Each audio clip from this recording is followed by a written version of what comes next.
Hello YouTube, this is Aaron Kamenson. Welcome to my Hinsug channel. I'm excited today. I'm pretty sure I've cracked the code on this discussion I've been having on this channel, this journey we've been on, trying to figure out what is the deal with high-functioning autism, Asperger's or Autism Spectrum Disorder, with these people that seem super high-functioning and just like smart, thoughtful, sweet people that are tagging themselves with this label, when almost everything about all the symptoms of autism spectrum disorder seem to map back and forth between,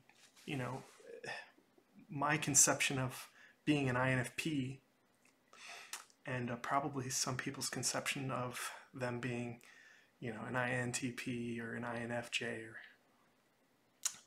a few types I think are a little more vulnerable to this, right?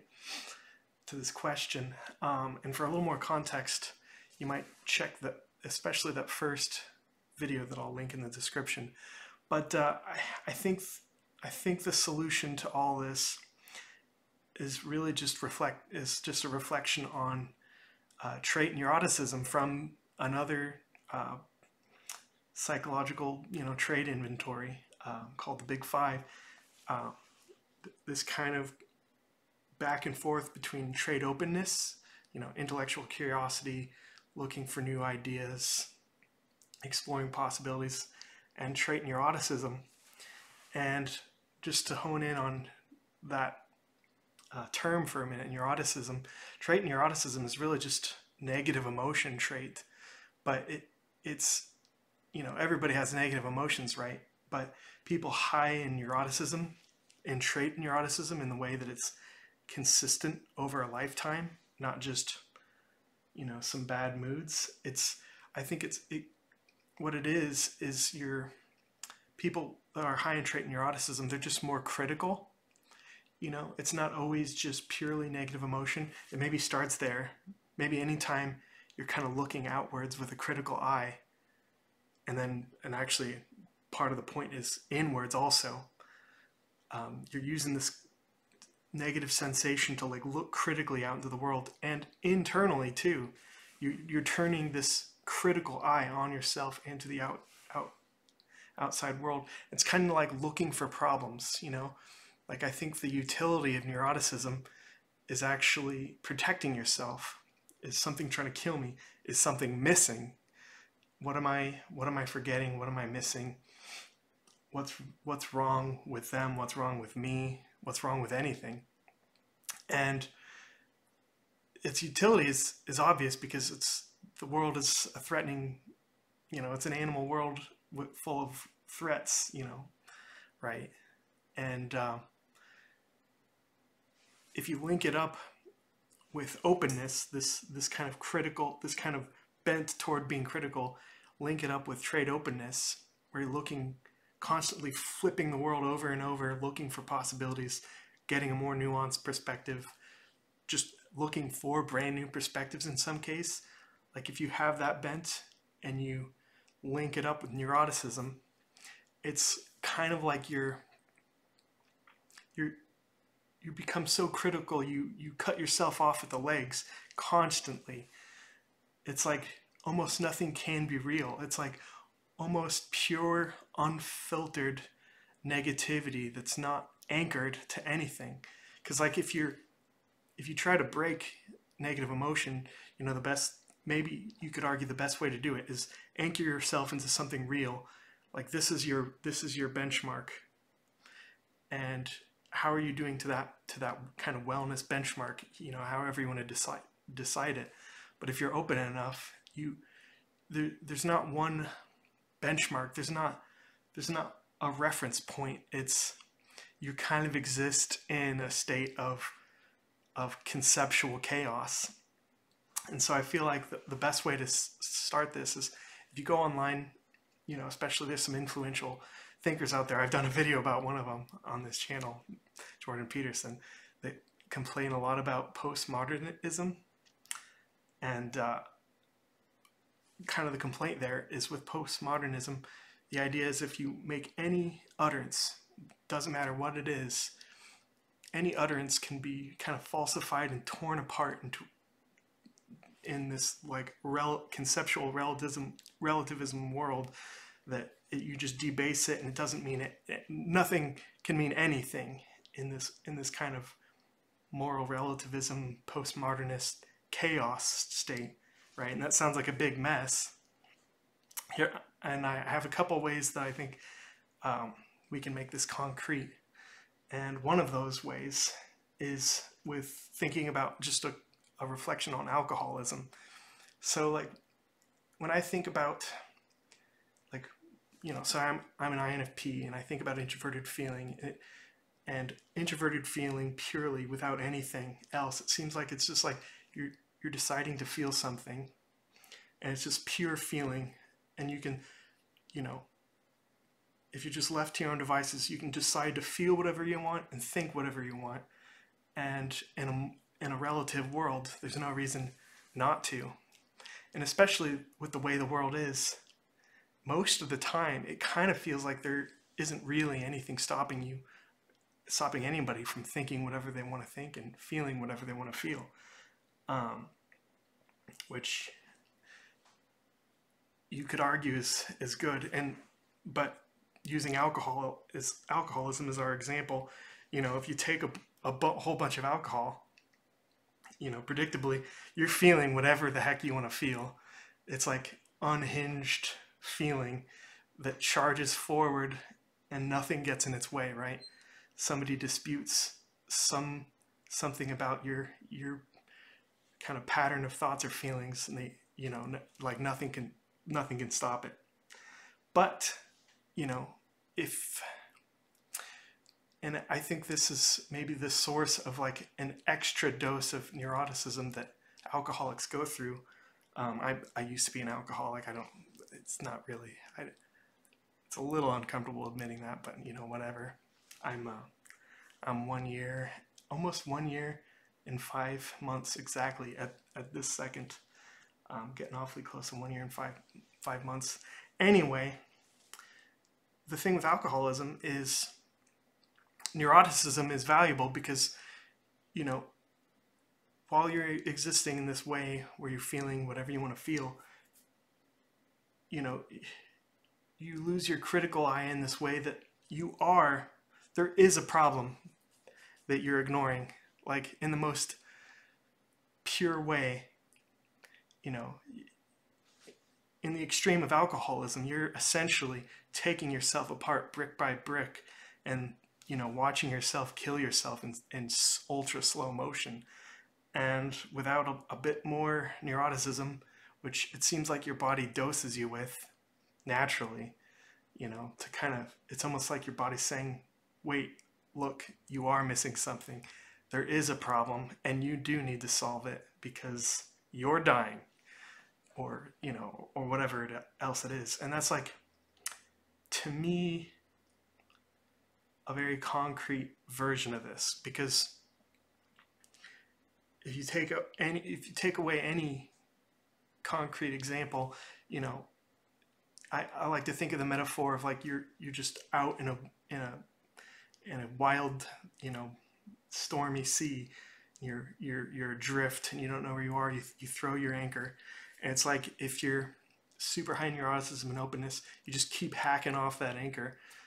Or not only that, you're like dragging the anchor up and turning it into a balloon that's like exploding and actually causing you to, even if you weren't in the storm, now you are in the storm out of your own volition. So, and as you keep doing this to yourself, even when there's not a real problem, I feel like if you're high in neuroticism, you're still looking for the problem. Like if you have a set of traits that's uncommon, even if you had every reason to think that those traits were virtuous, like if I give a little checklist of positive INFP things, thoughtful, curious, sensitive, open-minded. I'm using trait vocabulary here, right? And transform life transforming, because like sometimes there is no reason to feel negative emotion or to feel like a loser or whatever, you know, like there's so many things that are arbitrary. And actually, I think this is a good place to go now is, so I'll reveal kind of some toxic thoughts that I think are always at risk of getting me in trouble in this dynamic. Is if you think for a second that everybody in the world wants to feel special, and actually this is probably more of a cultural thing, like maybe not every culture has this disease of like one needing to prove that you're special, right? But in a way, you know, which sounds like, you know, like textbook narcissism, right? But you do kind of want to. I'm convinced that there's something basically normal and healthy about wanting to prove to yourself and to others that you're special. And just as an example of how normal it is, I think that's how love works, you know? How are you in love with somebody if you don't place them on a plateau in your mind that's almost free from reason, you know? Love almost seems like narcissism if you really think about it long enough. Well, in this quest to feel special, you know, there's so many different routes to go about it, which some people think is a problem. Like, you know, I'll give you an example. If you go around online and you read about Myers-Briggs type indicator and INFPs and ENTPs and all this stuff, you know, you kind of get this vibe that there's a lot of introverted intuitive types, or any type of intuitive type, that kind of got an attitude about sensors, you know, like they want to think that they're smarter than sensors, you know.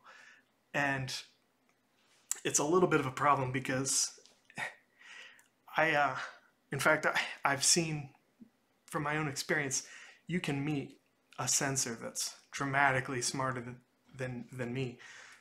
And like I'm kind of losing my ego about, you know, like when you're young, you haven't met that many people, you can trick yourself into feeling like a genius or whatever, but you can meet a sensor who's a genius. And the end effect for me, when I haven't kind of overcome this issue, is you know, it almost like it's like I see myself from their perspective, and it's like the reality of what I am is really just like in like some kind of like insane hippie character that is so lacks anything concrete, so much to the point that, like, yeah, I'm trying to think of a better way to describe it. It's just I look at myself from their eyes and it's like, nope, that's an insane hippie. It's just totally adrift, following a completely different rule book that makes sense. And you can't really fault that kind of perspective because, you know, I imagine on an extreme end, there's you meet some sensors and it's like their ego is somewhat linked up, their sense of like doing well.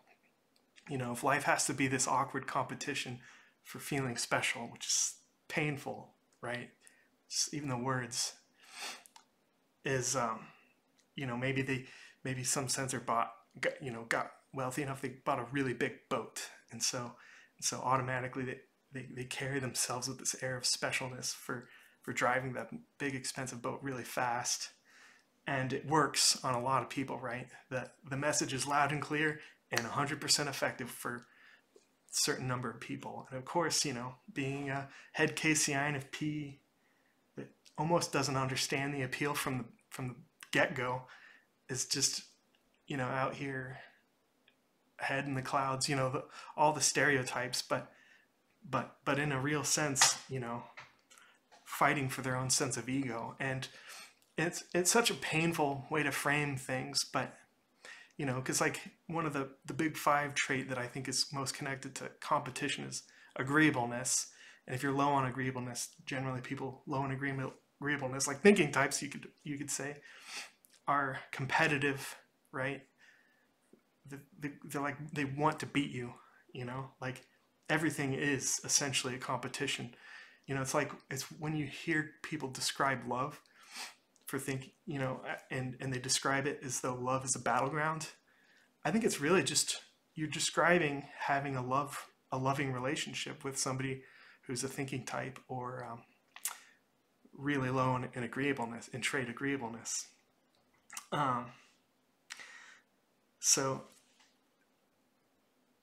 and as an INFP, I feel like you kind of know most of the time, instinctually know that the competition is pointless. You don't need to climb up a hierarchy to feel good, but in a way, it's sort of inescapable. Like even this video, like creating this, like I'm getting excited about understanding something and showing people, look how exciting it is that I understood this thing, and I feel prideful about it, you know. And it's not an untouchable pride, you know. Somebody might show up and just completely debunk everything about every part of me conceptualizing this problem.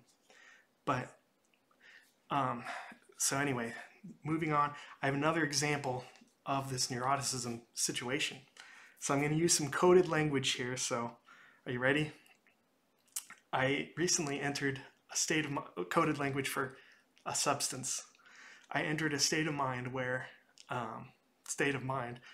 legally, a legal avenue to enter this state of mind where your thoughts, or at least my thoughts, fragment completely. And it's like I'm trying to have all these ideas, but they're you know, just going up in smoke. They're fragmenting before I can complete them. And if I get enough in that state, and I'm like feeling neurotic, it's like my mind becomes pure warfare. It's like this, it's like your thoughts, your whole mind turns into this onslaught, this barrage of self-critical thoughts that you just can't escape. And it's like I just laid in that state completely getting destroyed by my own thoughts. And I realized there was like this aha moment, like, wow, I am really, really mean to myself, like in the worst way.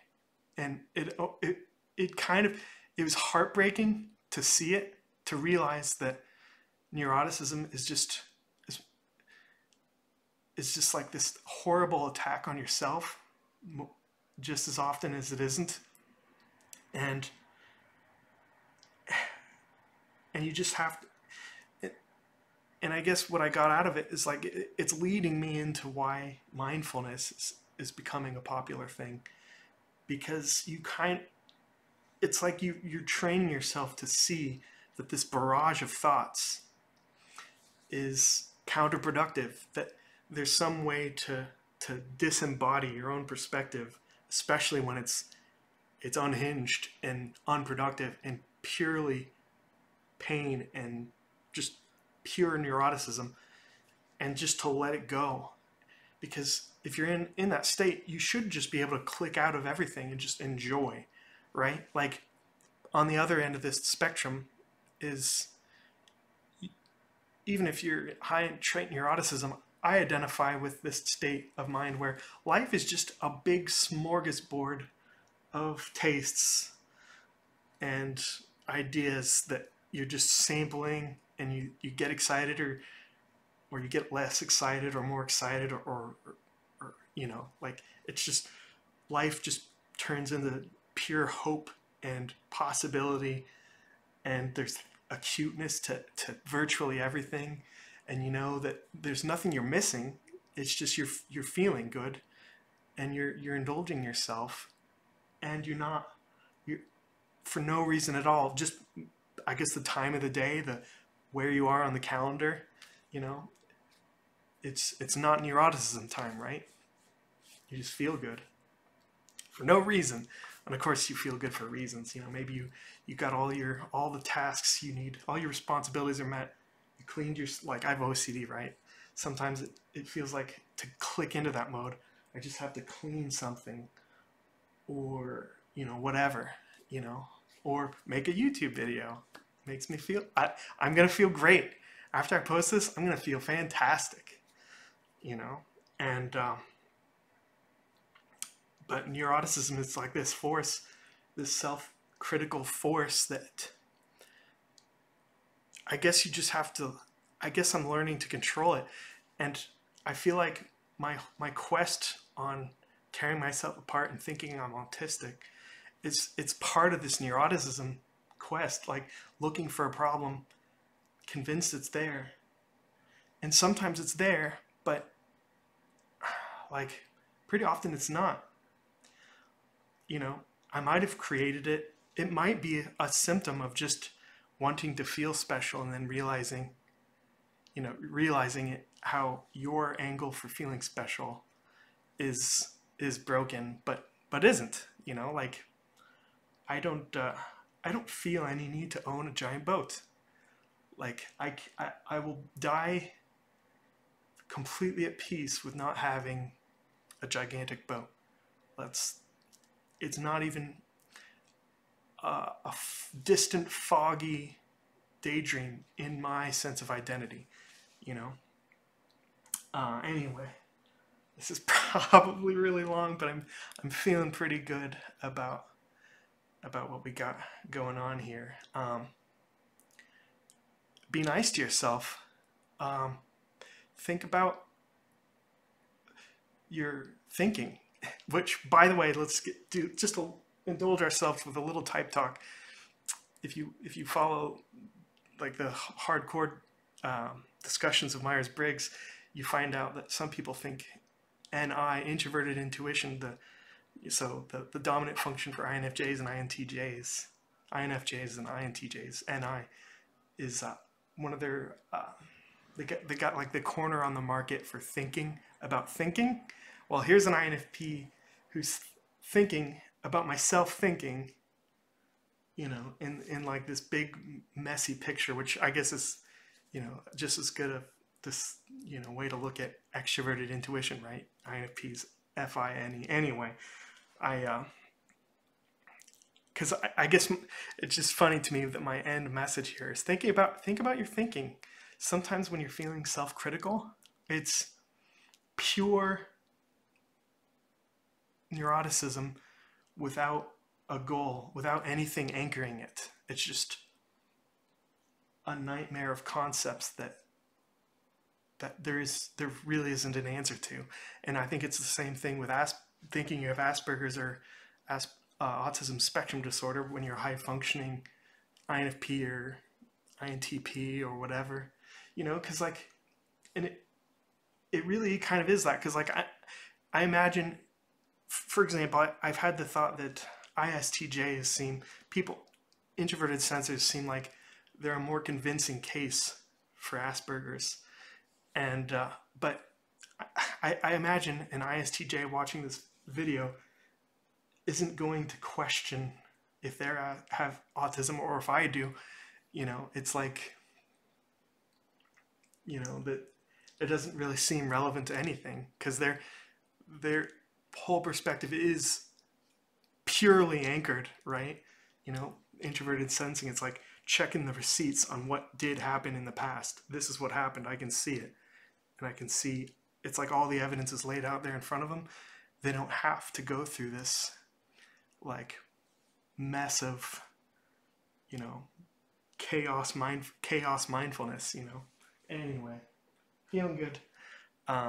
Thank you for watching. Hopefully I'm not forgetting anything. And see you later.